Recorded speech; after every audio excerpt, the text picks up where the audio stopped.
Vary रूप है कामना, अनर्थ से भरा है अर्थ, उनके हेतु धर्म को भी तज कर तुम कर दे व्यर्थ। अष्टावक्र कहते हैं, वैरी रूप है कामना, अनर्थ से भरा है धन, इन दोनों को त्याग कर, इन दोनों के कारण रूप धर्म को भी छोड़कर तुम सबकी उपेक्षा कर। साधारणतया अर्थ और काम छोड़ने के लिए सभी ने कहा है। अष्टावक्र कहते हैं, धर्म को भी छोड़। कृष्ण भी तो कहते हैं, सर्वधर्मान परित्यज्य मामेकं शरणं व्रज। अष्टावक्र भी वही कहते हैं, धर्म को भी छोड़। दूसरी बात कहते हैं, वैरी रूप है कामना, शत्रु है काम। सारी दुनिया के शास्त्र काम को शत्रु क्यों कहते हैं, जबकि काम ऊर्जा से ही संसार चक्र चलता है।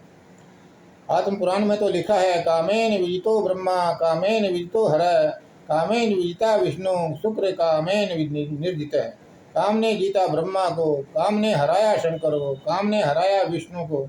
ब्रह्मा विष्णु महेश तीनों में से कोई भी ब्रह्मचारी नहीं है, सभी शादीशुदा है। काम से कौन कब जीता, काम से सब हारे।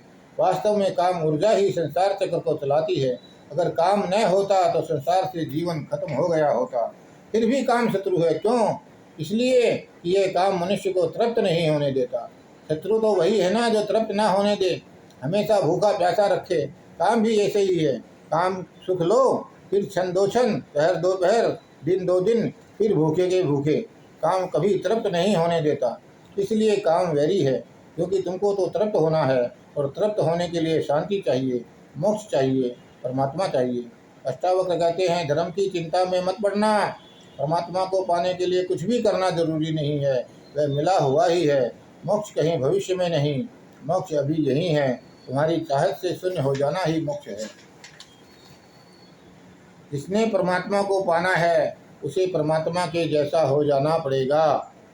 जिसने परमात्मा को पाना है उसे परमात्मा के जैसा हो जाना पड़ेगा। जिसका मैं विसर्जित हो जाता है वह परमात्मा का हिस्सा बन जाता है। परमात्मा के जो गुण है उनके अनुसरण करना होगा, उनको जीवन में उतारना होगा। प्रभु समदर्शी हैं, तुमको भी समदर्शी होना होगा। साक्षी सूत्र है, महासूत्र है, छोड़ दो सब कुछ, वेद उपनिषद भूल जाओ गीता।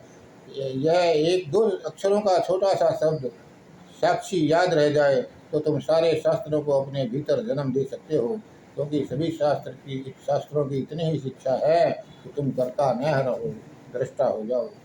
जिसे जानकर और कुछ जानना शेष नहीं रहता।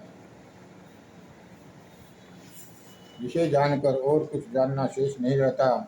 उपनिषद में एक कथा है, श्वेत केतु वापस लौटा तो उसके पिता ने देखा कि श्वेत केतु वापस लौट रहा है आश्रम से अध्ययन करके। श्वेत केतु अकड़ता हुआ चला आ रहा था। पिता श्वेत केतु को आता हुआ देखता रहा। 18 शास्त्र जो उन दिनों प्रचलित थे उन सब का ज्ञान लेकर आ रहा था। अब अकड़ में कोई कमी नहीं थी।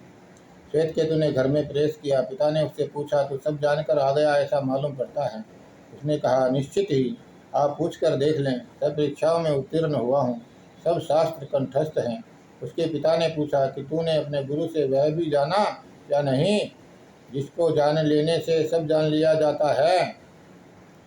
पिता ने पूछा, तूने अपने गुरु से वह जाना या नहीं जिसको जान लेने से सब जान लिया जाता है। उसने कहा, वह क्या चीज़ है जिसको जान लेने से सब जान लिया जाता है?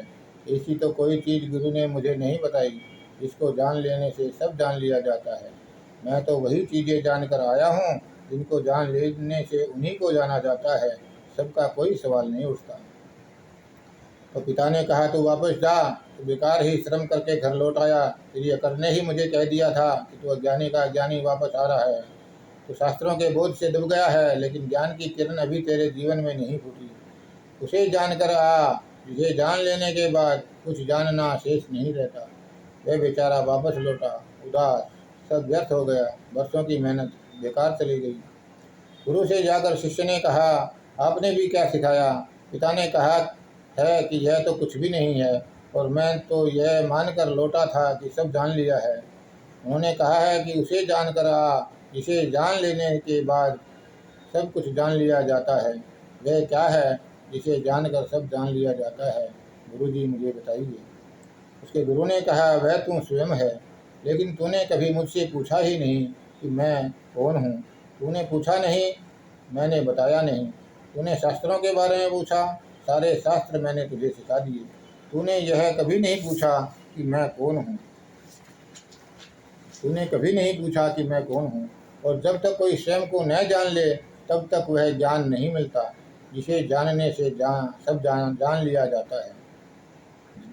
जब तक कोई स्वयं को न जान ले तब तक वह ज्ञान नहीं मिलता, जिसे जानने से सब जान लिया जाता है, या जिसे जान लेने पर फिर जानने को कुछ शेष नहीं रह जाता है। तो कृष्ण कहते हैं, अब वह रहस्य मैं तुझे कहूँगा अर्जुन, और पूरा ही बता दूंगा तुझे। रहस्य कहते हैं, सत्य नहीं कहते, क्योंकि उसे कितना ही जान लो तब भी कभी दावा नहीं कर सकते कि जान लिया। इसलिए कहते हैं रहस्य। रहस्य का मतलब है यह कि जानो तो खुद मिलते हो। रहस्य का मतलब यह है कि जानो तो खुद मिलते हो, खुद को खुद मिलते हो, और जानो तो खुद ही मिटते हो।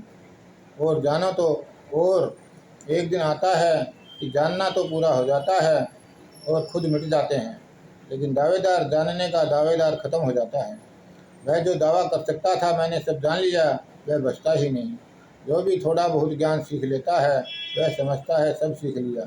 जब बहुत कुछ जान लिया जाता है तो जो भी जानने जैसी चीज़ है वह शेष रह जाती है। जानने का दावेदार जब खत्म हो जाता है तब समझो कि तुमने सब कुछ जान लिया। धन्यवाद।